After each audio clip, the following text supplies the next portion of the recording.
Hello there. You are listening to Revenue Insights. Today is a little bit of a medley episode. It pairs rather nicely, actually, if I do say so myself, with the 2024 B2B Sales Benchmarks report that we released a few weeks ago. If you haven't seen it, I'll put a link in the show notes.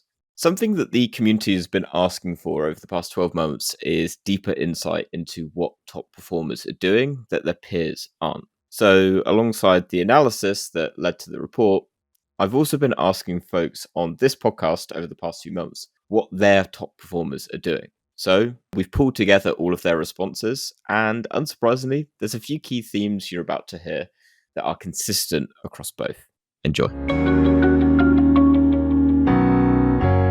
Your sales team, how do you identify what is working from your top performers and then understand what they are doing to be able to, in an ideal world, replicate that for everyone's? Yeah.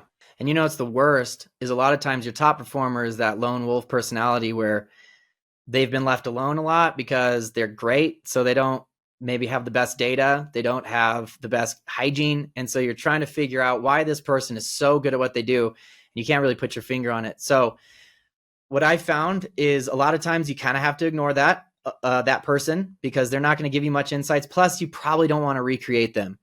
So I look at my A players that I can recreate. I want to see the ones that are hitting their quota consistently, people who are following the system that we've prescribed, or at least following it to a point where I can track what they're doing. And then I take a look at a lot of things. Typically, I found that the ones that are doing well is replicating how do they find so many opportunities, because that's going to be your top thing. You can close half of your opportunities, but if you're only getting a couple a month, then you're still going to fail. You can close them very quickly at a very high average sales price, but if you're only closing one or two, you're going to fail. So really, how are they generating opportunities? And I just gave a presentation at my SKO about this around creating that snowball. The thing that I'm finding is the reps that do really well, they're typically really good at creating that snowball of past close loss people, demos that they've done in the past that haven't gone well, people they've met at events, different places that they keep in touch with, and they're really good at that prospecting. So they're getting SDR sets if you have an SDR team. They're prospecting net new, which is the grind that everybody needs to do, but they're also keeping that backlog of people warm. And I tell reps that there's this holy grail after a while. It takes work, but there's a holy grail where every month you just have people showing up going, hey, it's time. It's right. I'm ready. Thanks for talking to me for the last, I'm ready to go. And then they just get these sales. So it's like, why are these reps always starting out? Watch your top reps and see how they pace. They'll always start out stronger than the rest because it's rare to find a good rep that's like closes all their stuff at the end of the month or in the quarter. You'll see that they pace pretty well. And I look at those and I look at the opportunities that they've closed early in the month, and it's clear they have a lot of activity on them. Typically, that's what I see. It's not necessarily the one call closes. It does happen, but it's the ones that have nurtured that pipeline that they have. And that's the consistency that I can go back and I can teach the rest of the reps, or I can help sales enablement teach them if you have a team like that, of here's how to be consistent. Here's how to build a pipeline, because that is going to make or break your sales career. And that's the top reps. I'm always seeing that they have enough feedstock. They have enough people to talk to. And even the really good ones, everybody has heard about the rep that you listen to their calls, or their manager listens to their call. They're like, they're so good on the phones. They're so good, but I don't know what's going on. 99 out of 100, it's opportunities created. They need to figure out how to prospect, figure out how to get that snowball rolling down the mountain, getting that backlog of people. And that is something that you can recreate in other reps because they can see that pattern and they can recreate it. The lone wolf, which a lot of times is your top rep, like, I don't know, you just can't recreate that. They're doing something else. Let them be and work on what you can help the masses do.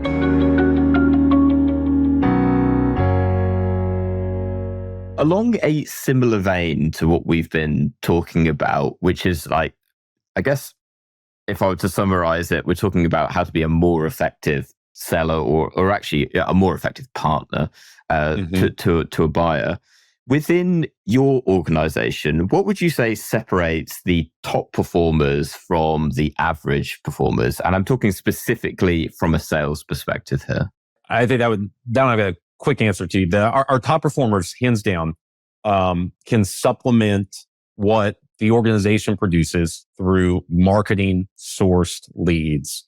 And they can layer in 20 to 30% of their annual booked revenue through self-source. And that those percentages are going to vary depending on the organization. But at ours, the handshake I have, or the napkin math with our chief marketing officer, is 70 to 80% of what we book in a year is going to come directly from some marketing channel.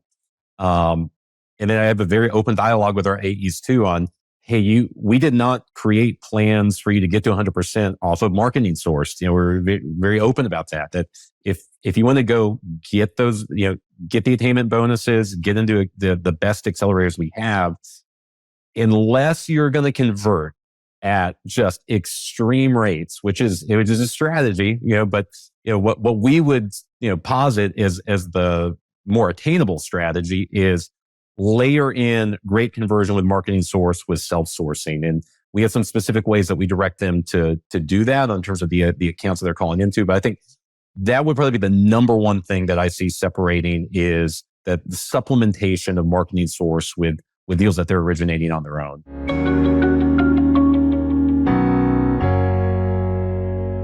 What would you say differentiates your top performing sellers compared to some of the others that you're trying to get kind of above the waterline? So I think it's really that idea of slowing down, right? So I was on with a couple of calls today with my sales team, and one of them put it beautifully and said, basically, I'm going to slow us down here. And then he went into really taking the time to understand the need and the why, rather than rushing to the immediate ask, which is very tempting to do because you said you needed this thing and I know I can deliver this thing. But in building that larger opportunity and discussion, we're really understanding the broader impact that we can have, where it's going to add value, and crafting the right solution. Because keep in mind, we've been around for over 40 years. A lot of companies, we're very lucky, come to us and think they know what they want with us. And we can normally do that.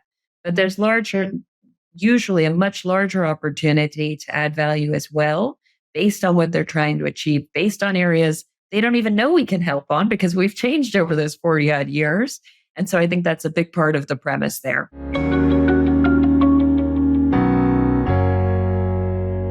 What would one book be that you recommend to other revenue leaders? It's really around story. And I've written a book on story. I don't want to be self-serving and just promote my book, but I just want to quickly go on Amazon. It's a book that really impacted me, and it's called Wired for Story. I think it's Lisa Cron. I just want to make sure I get the author right. But I know it's called, Lisa Cron. I was close. Okay. Cron. The book is called Wired for Story. And when I read this book, it really had a big impact on me. Just understanding the sort of fundamental ways we are, as human beings, are wired to tell stories, to listen to stories.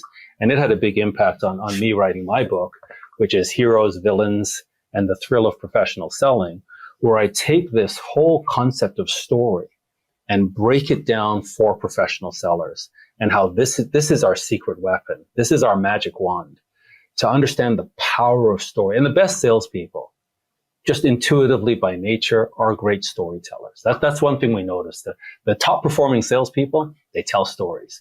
But generally when I train them, they didn't realize there's an actual structure to this. There's a science behind this. And there's also part of it is not just telling stories, it's listening and discovering the stories so that when we tell our stories, they actually fit. But I would say Lisa Cron, her book, Wired for Story, had a big impact on me. And then obviously for professional sellers in particular, I would recommend my book, Heroes, Villains, and the Thrill of Professional Selling. Yeah. And it goes into all these things that we've been talking in more detail.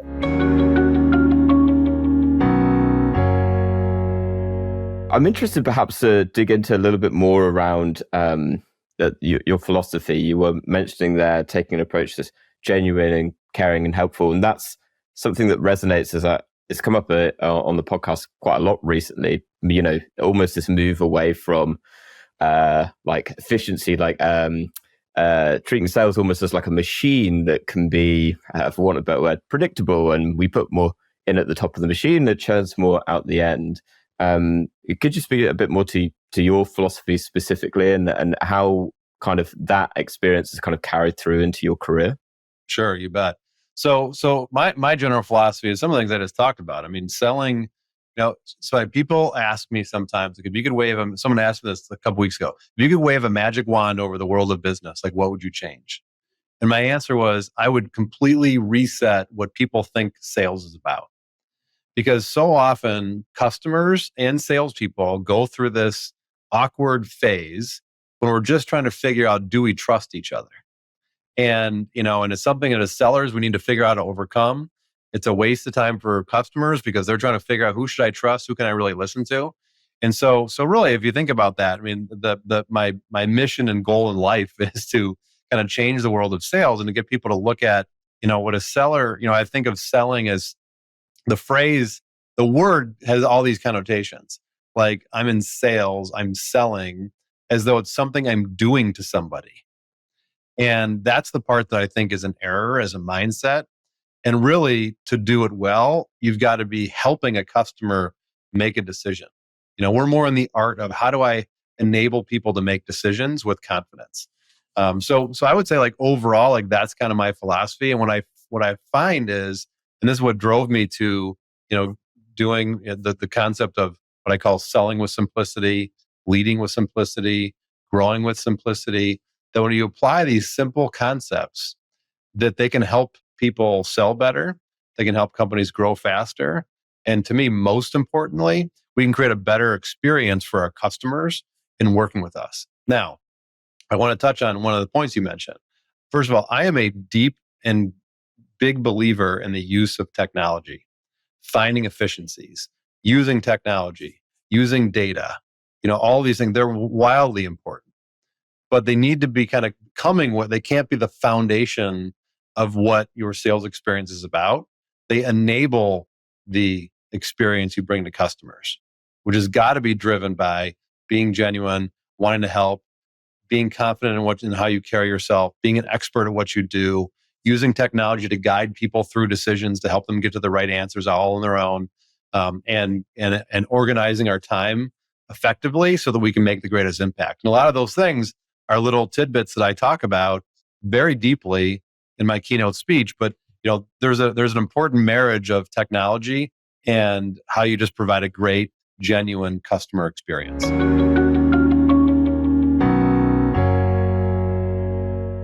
I was actually trying to pull from our numbers from our benchmark report. I think the win rate last quarter on average, which is taken across all industries that we're looking at, was somewhere around about 28%. So it's the classic Pareto principle at work yet again. So I'm curious then. You mentioned about the diligence that you put into disqualifying deals. What does good qualification look like then? Yeah, good question. So good qualification is, you need to understand what good is. What is a great customer, right? And let's define what is a great customer. Well, it's somebody who you can help with whatever it is that you do. Let's say you do a service, tech, whatever, so you can solve the problem that they have. Well, one, the problem's got to exist. What is that problem? Can you quantify that problem? Do they value you solving that problem? And you can use whatever sales acronym that you want to do this, right? I'm not a fan of BANT. Some people use BANT. It could be MedPick, whatever. But you need to have a process for qualifying your deals. Now, if you do something highly transactional, maybe you don't need to as much, or maybe as much as people hate BANT and kind of poop all over BANT on social media, if you have a highly transactional sell with like a 2-week sales cycle, BANT's not that bad as a criteria, qualification criteria. So I don't care which one you pick. You need to pick one, and you need to pick the one that's most relevant based on what your sales process and stages look like, and follow it. The problem is most sellers don't follow it. So frontline managers, sales leaders, founders, whoever is leading the sales team, needs to be diligent and making sure that they are, that it is a hard rule that those things need to be followed and updated in the CRM. Because if that's not happening, then everything's broken and it all falls apart and nothing works. So that's number one, making sure that you have that, understanding what a good customer looks like, and then building out that criteria, and then making sure that it's followed throughout the sales process. And so if you do that, you have good exit criteria, meaning what gets a deal from stage 1 to stage 2. Well, this needs to happen, right? We need to quantify the pain, or we need to know who the economic buyer is to get from 2 to 3. Like whatever the case is, have all of that mapped out. So it's not something that is questioned or unsure in your sales process. So building that out, defining it, mapping it out in whatever CRM that you use, and making sure that it's followed. And to I mentioned we close it at 87%, but what I didn't say is we also disqualify 62% of our deals. So more than half of the people that we have a discovery call with, we disqualify early.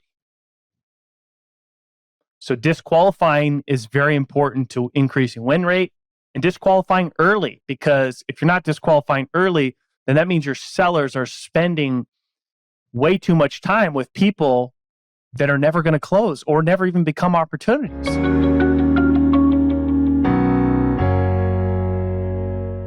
Now, something that you were touching on earlier around relationships is such an interesting one to me, because and I'd love to get your perspective on it. Like relationships from a sales perspective it's a given. Everyone knows that a quality relationship can be, the thing that unlocks a deal, or a recurring revenue over time. They're so incredibly important, but they're also very hard to control. Right. To your point that you made earlier, there's no way really of being able to understand that relationship or to make it predictable in any way. So I'm very curious to understand from perhaps from your experience, and certainly how you're working with your team now, how you go about ensuring that you are multi-threading deals and ultimately building better relationships with your client. Is that something that you can that you're doing via training and really like foundational sales training, or is it something that you can measure against and actually take more of a data-driven approach to? Yeah, it's definitely both. So we're intentionally starting with a multi-threaded approach. We're going account-based to the organizations that we want to have a relationship with.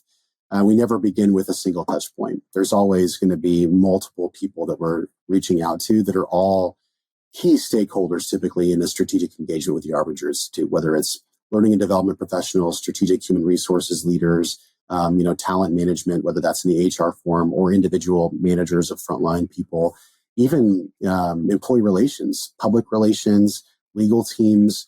All of these folks are impacted by the kind of problems that we try to solve. And so we make it a point that our top of funnel, like our SDR team, is always finding multiple points of contact within the organization that they approach cohesively. And then as we kind of reach that critical mass of, there's some consensus around these problems that we want to solve that they've acknowledged, that's when we consider our opportunities really qualified. Without consensus, we don't think that they're qualified, because one person wanting something isn't the same as an organization deciding that they need something and putting a lot of prioritization and momentum behind it. And so we begin with that. We do train a lot on this. And one of the things that we train is actually more of a homegrown model. One of the Arbiter Institute's kind of philosophies is called the influence pyramid. And we use it as kind of our structure for our sales process as well, which I really love, and we've embraced and brought a lot of our best practices and align with that.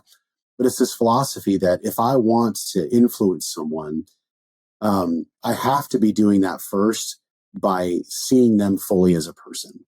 So I can't just assume that I need an HR person to agree, otherwise the deal's not going to get done. So I got to talk to the HR person. That can't be on my approach. It's got to be, look, I know what this person's name is. This is Sam Johnson. They are the HR leader. This is what they think about every day. This is their team. This is what they're surrounded by. This is where they came from. I need to have that level of understanding so that I can see them and imagine what it's like to be them. Then if I want to engage this person, the next level up on the pyramid, and again, it's less time as I go up, but hopefully, I'm doing it well. It's who are they influenced by, right? Like, where are they going for information? Who do they trust already? I got to connect to those people too, whether it's in the organization or a community they're a part of. And I need to do that because if I want to have an influence over them, I got to go where influence already exists for them. And only then can I build a relationship. But I don't build a relationship through telling them things or correcting their mistakes or showing them where they're wrong, which is unfortunately, I think, where most of us spend time in relationships. I've got to build a relationship by listening and learning and experiencing what it's like to be them and seeing that. And then as I spend enough time building that trusted relationship by just hearing them, giving them the place to speak and for me to listen, and actually caring enough about them that they're willing to share that, only then are they open to any kind of teaching or invitations that I would give. And so we try to teach our team that for every new thing they're asking someone to do or change, there's like 9 times that amount of effort or time allocated to just seeing and understanding that person as an individual person. So we spend a lot of time with our team teaching them how to be, first and foremost, considerate human beings, because people sense that. It's like, Lee, if I'm a person trying to get something from you, no matter what I say, that's where I'm at. You can see that and sense that. And people do. So if I'm coming to you trying to sell you something, no matter what I say or do, that's going to be observed. But if my intent really is, Lee, to help you as a person and to be a positive impact in your life, no matter what I say or do, they're also going to sense that as well. And they're going to be far more receptive to being influenced. And so we teach that and we help our team embrace that as part of our process.